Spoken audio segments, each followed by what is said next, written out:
कुंदन हलवाई के लड्डू बहुत ही फेमस थे। गांव से लेकर शहर तक हर कोई कुंदन हलवाई के लड्डू खाने का बहुत शौकीन था। आज कुंदन हलवाई अपनी नई दुकान का शुभारंभ करने वाले थे और अगले ही दिन कुंदन हलवाई को एक शादी के लड्डू बनाने का काफी बड़ा ऑर्डर भी मिल जाता है।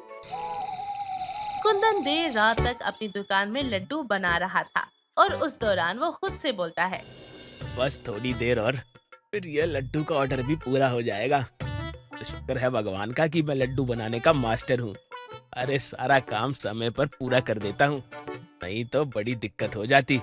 ऐसे ही सारे लड्डू बनाने के बाद कुंदन दुकान का शटर बंद करके घर चला जाता है।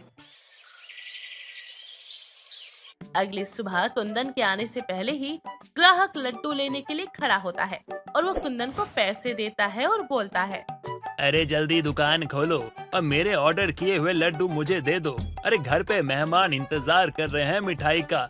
अजी बस 1 मिनट रुकिए, अभी दे देता हूँ, सब तैयार है। कुंदन दुकान का शटर खोलता है और सामने का नजारा देखकर कुंदन और ग्राहक का मुंह खुला का खुला रह जाता है। लड्डुओं के सारे डब्बे एकदम खाली थे और दुकान में उथल पुथल मची हुई थी। अरे ये सब क्या हो गया? इतने सारे लड्डू कौन खा गया? एक भी लड्डू नहीं छोड़ा।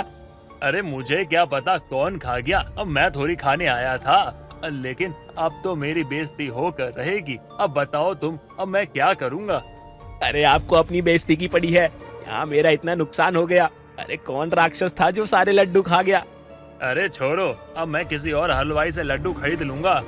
ग्राहक तो वहाँ से चला जाता है और कुंदन ये सब देखकर सोच में पड़ जाता है कि आखिर इतने सारे लड्डू कौन कैसे खा सकता है, जबकि दुकान का ताला तो बंद था। कुंदन जैसे तैसे दुकान को फिर से साफ करता है और अपना मिठाई बनाने का काम शुरू करता है। अब ऐसे ही हर रात होने लगता है। कुंदन जैसे ही दुकान बंद करके घर जाता और अगली सुबह दुकान पर आता तो दुकान की सारी मिठाइयों को छोड़कर केवल लड्डू ही हमेशा गायब मिलते। ऐसे एक दिन कुंदन इन सबसे परेशान होकर खुद से बोलता है, मुझे पता लगाना ही होगा, आखिर कौन है जो मेरे सारे लड्डू सफा चट कर गया।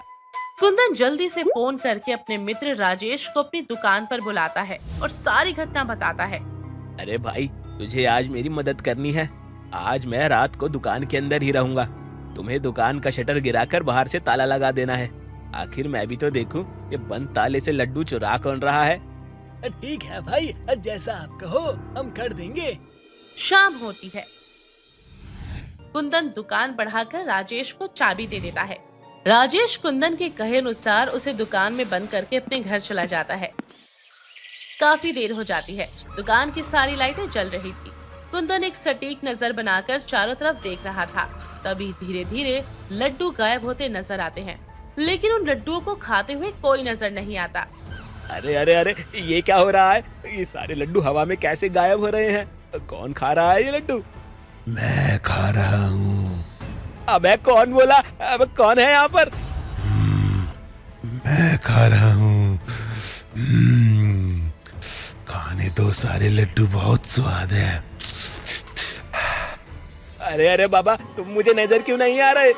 तभी कुंदन की नजर दीवार पर बने एक प्रतिबिंब पर जाती है, जिसमें परछाई लड्डू खाते हुए दिखती है, जिसे देखकर कुंदन बोलता है, अबे कोई भूत वूत है क्या? अबे परछाई दिख रही है, बस तुम कहाँ हो? अबे मैं एक जादुई परछाई हूँ, इसलिए परछाई तो दिखेगी। क्या जादुई परछाई?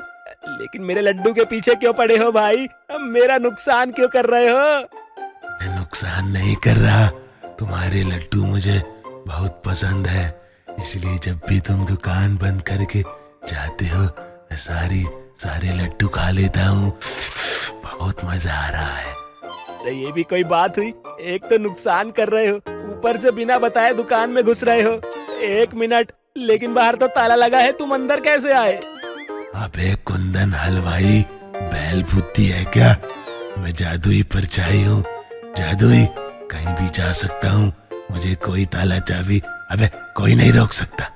अरे अगर नहीं रोक सकता तो मालिक मेरे लड्डू की दुकान में क्यों आए? दूसरे हलवाइयों के लड्डू खाओ। अरे मेरे ही लड्डू पसंद आए क्या तुम्हें? क्योंकि जो स्वाद तुम्हारे हाथों में है वो कहीं नहीं। बातों ही बातों में कुंदन देखता है कि दुकान के सारे लड्डू जादुई परछाई खा चुकी है। अरे भाई तुम मेरे पीछे क्यों पड़े हो? मेरा तुमसे क्या रिश्ता है? बेबक, कोई रिश्ता नहीं है तेरा मेरा, बस स्वाद का रिश्ता है। मेरी बात सुनो, तुम्हें लड्डू खाने हैं ना, मैं रोज तुम्हारे हिस्से के लड्डू बना दूंगा। ऐसे सारे लड्डू मत खाया करो। अरे ग्राहकों को क्या दूंगा, मेरा नुकसान हो जाएगा।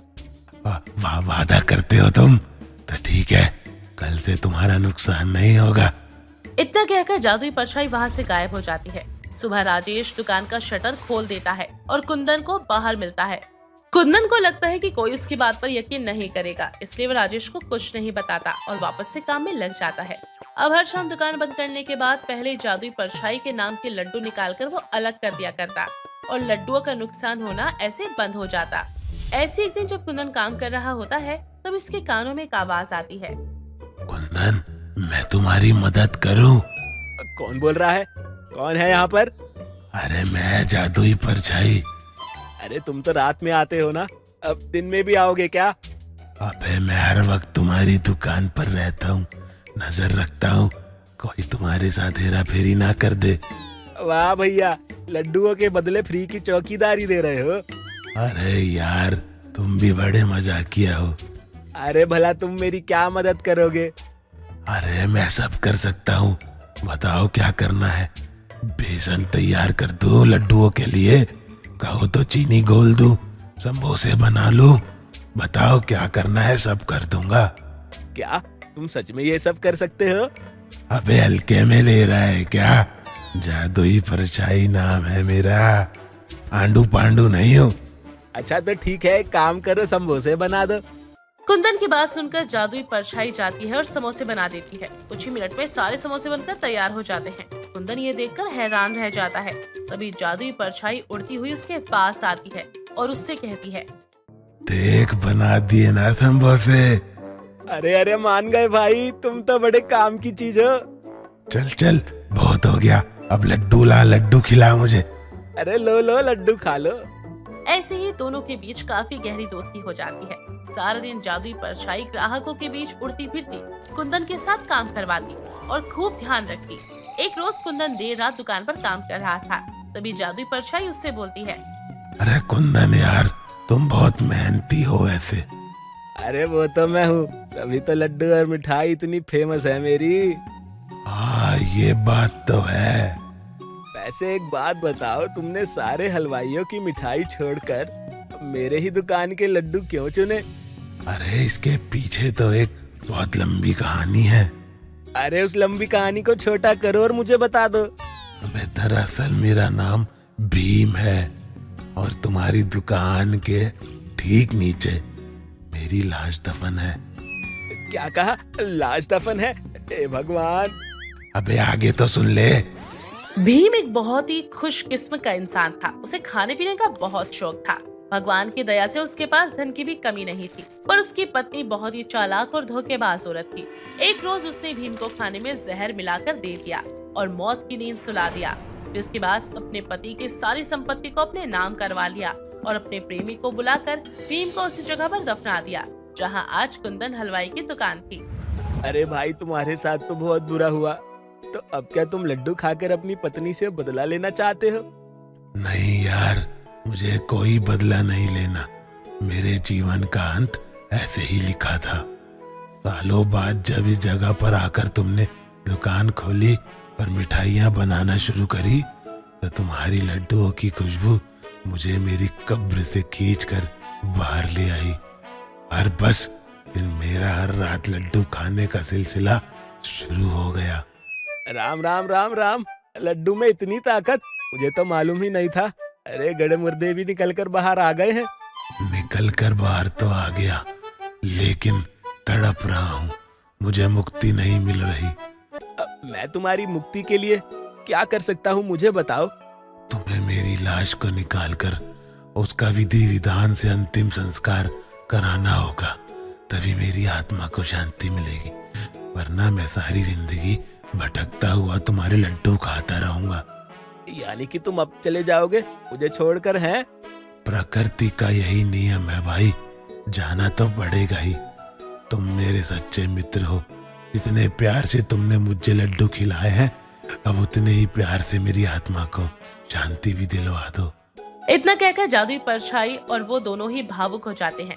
कुंदन जादुई परछाई के बताए अनुसार अपनी दुकान में खुदाई करवाना शुरू करता है और काफी गहरी खुदाई के बाद आखिरकार उसे भीम का कंकाल मिल जाता है।